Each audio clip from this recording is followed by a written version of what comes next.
Hello everyone. तो आज के वीडियो हम 15 फरवरी के लिए स्पेशल एकदम से हिंदी का रियल क्वेश्चन लाए हैं। इससे जो है ना 100% आपको देखने के लिए मिलेगा। आप जरूर एक बार देख ले ताकि बाद में पछताइएगा नहीं कि हिंदी का एग्जाम अच्छा नहीं गया। तो चलिए हम वीडियो को स्टार्ट करते हैं और फटाफट आप लोग एक बार देख लीजिए ताकि आपको इस तरह का क्वेश्चन मिले तो आप आसानी से क्वेश्चन टिक करके आ जाइएगा। तो चलिए हम वीडियो को स्टार्ट करते हैं और यहाँ से सारा क्वेश्चन देख लेते हैं। यहाँ पे कि बुढ़ापे में इंसान बिल्कुल बच्चा बन जाता है, इस वाक्य में बुढ़ापे कौन सी संज्ञा है? तो बता सकते हैं। तो देखिए यहाँ से बुढ़ापा मतलब उसका जो है ना क्या भाव को बता रहा है। तो यहाँ से क्या हो जाएगा बताइए? तो भाववाचक संज्ञा हो जाएगा क्योंकि बुढ़ापा बता रहे हैं। बुढ़ापे कौन सी संज्ञा है? देखिए ऑप्शन नंबर सी करेक्ट हो गया। क्वेश्चन नंबर 2 है मेरा कि विशेषण के मुख्यतः कितने भेद होते हैं? देखिए विशेषण के मुख्यतः कितने भेद होते हैं? तो 4 भेद हो जाता है। ऑप्शन नंबर ए करेक्ट हो जाएगा।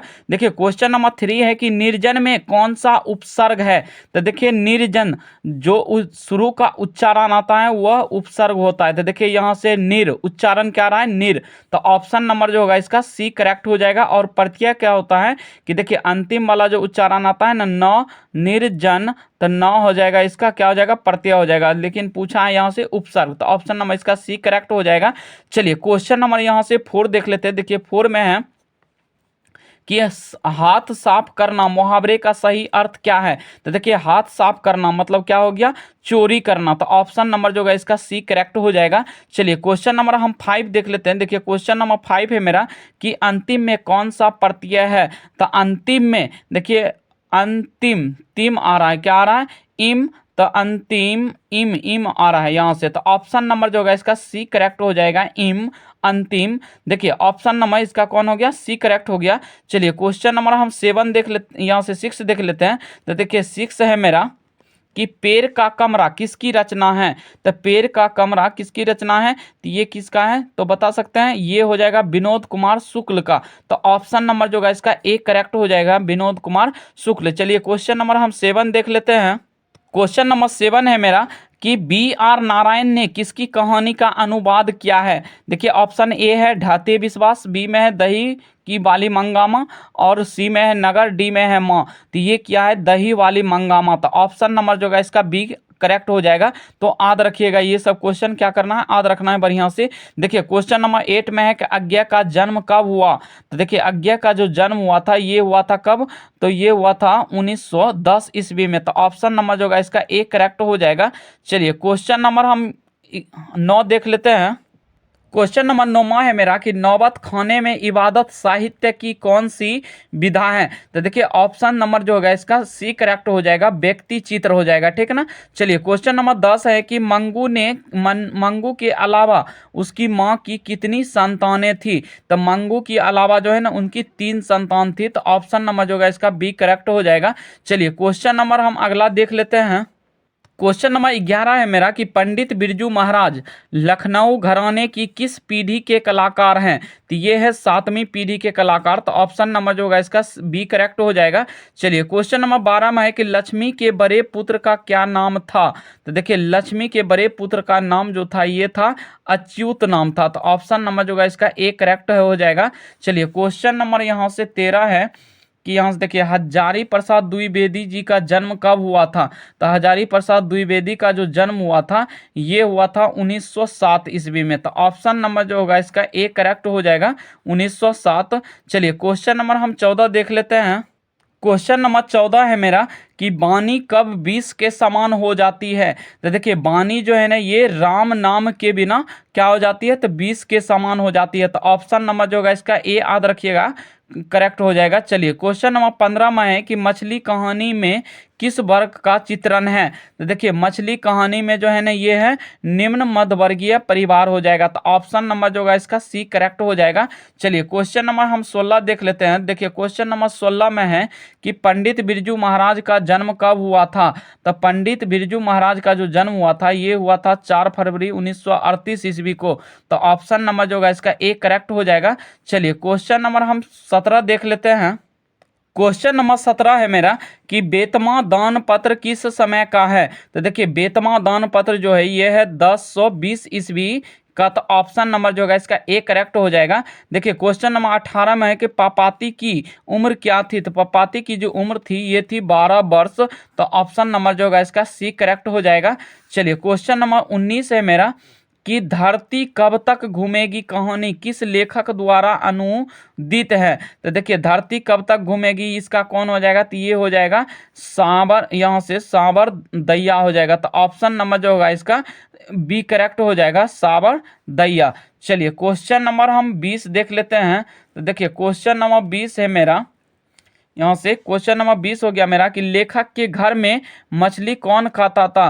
तो देखिए लेखक है, पिता है, माँ है, बहन है, तो लेखक क्या जो है ना कौन है, तो ये लेखक के घर मछली कौन खाता था, तो इसकी पिता खाता था, तो ऑप्शन नंबर जो होगा इसका बी करेक्ट हो जाएगा।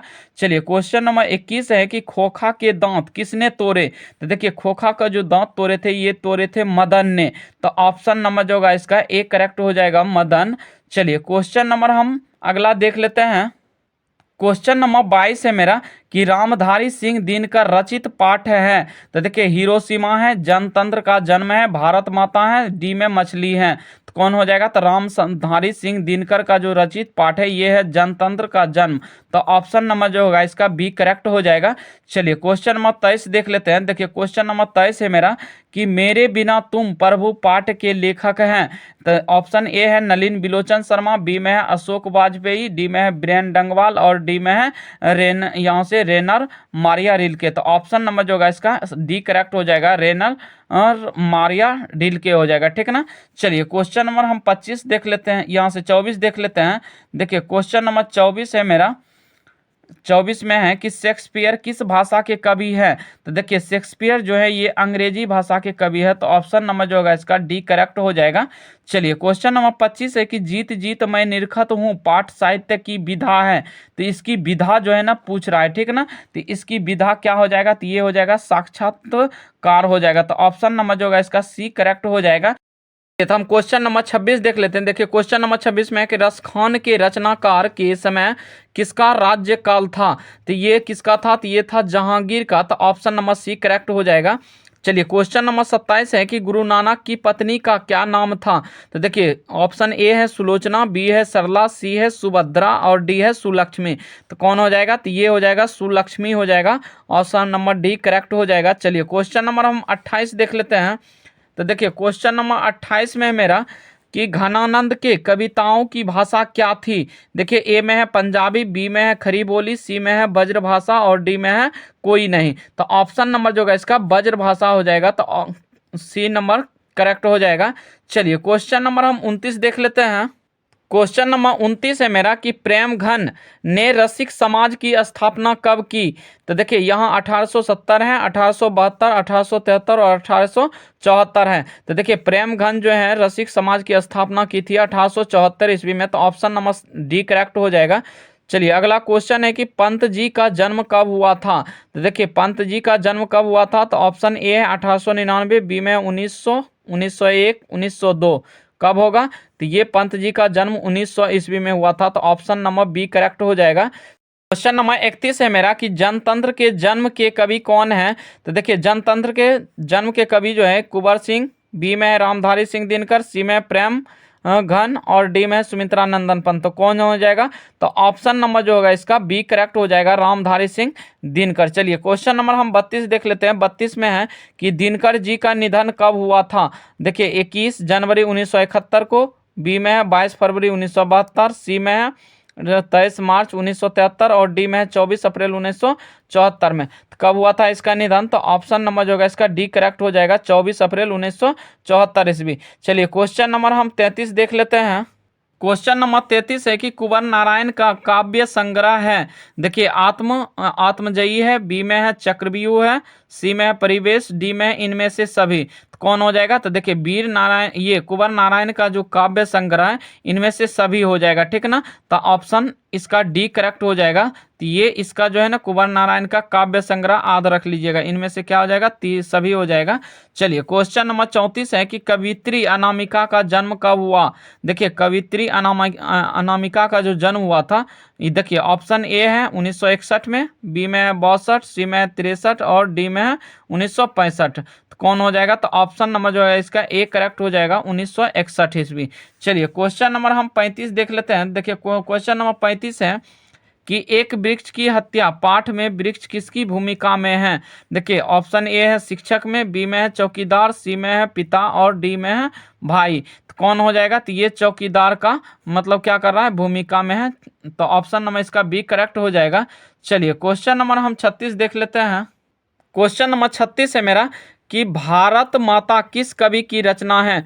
देखिए ऑप्शन ए है रामधारी सिंह दिनकर, बी में है प्रेमघन, सी में सुमित्रा नंदन पंत, डी में है कुंवर नारायण हो जाएगा। तो ऑप्शन कौन हो जाएगा, तो इसका सी करेक्ट हो जाएगा, सुमित्रा नंदन पंत हो जाएगा। तो भारत माता किस कवि की रचना है, तो यह सुमित्रा नंदन पंत। चलिए क्वेश्चन नंबर हम 37 देख लेते हैं। 37 में कि पर्जन्य का पर्याय है। तो देखिए पर्जन्य का जो पर्याय होता है ये क्या होता है, तो ये बादल होता है। तो ऑप्शन नंबर जो होगा इसका सी करेक्ट हो जाएगा। चलिए क्वेश्चन नंबर हम 38 देख लेते हैं। 38 में कि लुटकी का अर्थ क्या है। ऑप्शन ए है मुरली, माखन, छोटी लाठी, लट्टू। तो कौन हो जाएगा, तो ऑप्शन नंबर जो होगा इसका सी करेक्ट हो जाएगा, छोटी लाठी होता है। क्या होता है, तो लटुकी का अर्थ जब पूछे तो ये हो जाएगा छोटी लाठी। चलिए क्वेश्चन नंबर हम 39 देख लेते हैं। क्वेश्चन नंबर 39 है मेरा कि दिनकर जी ने मैट्रिक पास कब किए थे। तो देखिए मैट्रिक पास जो किए थे ये किए थे 1928 ईस्वी में। तो ऑप्शन नंबर जो होगा इसका बी करेक्ट हो जाएगा। तो ध्यान रख लीजिएगा, एकदम इंपॉर्टेंट क्वेश्चन है।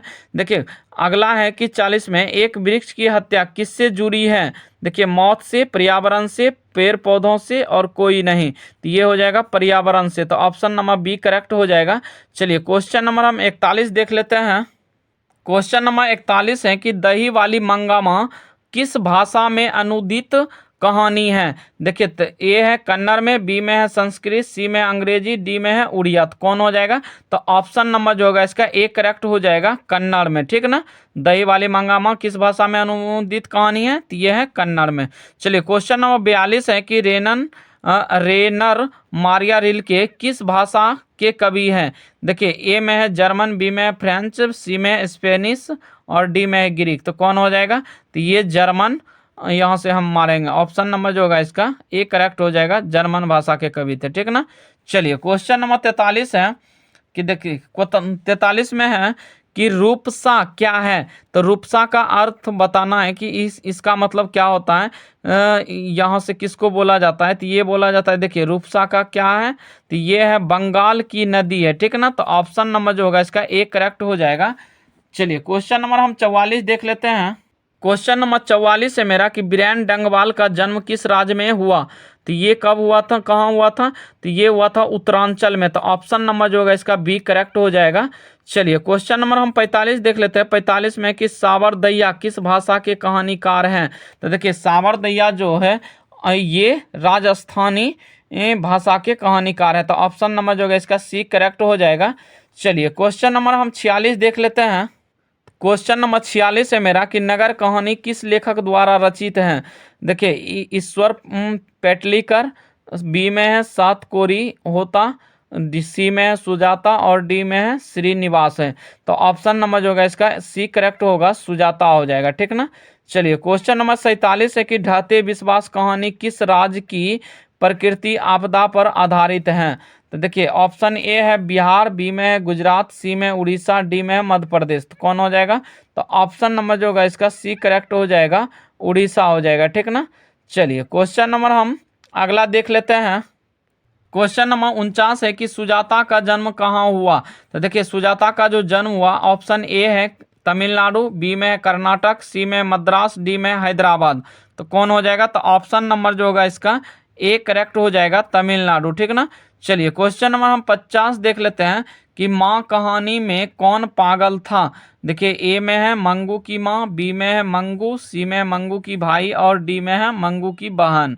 तो कौन हो जाएगा, तो ये हो जाएगा मंगू। तो ऑप्शन नंबर इसका बी करेक्ट हो जाएगा। तो आई होप कि आपको ये वीडियो अच्छी लगी होगी। यदि वीडियो अच्छी लगे तो वीडियो को लाइक एवं चैनल को सब्सक्राइब कर दीजिए दोस्तों।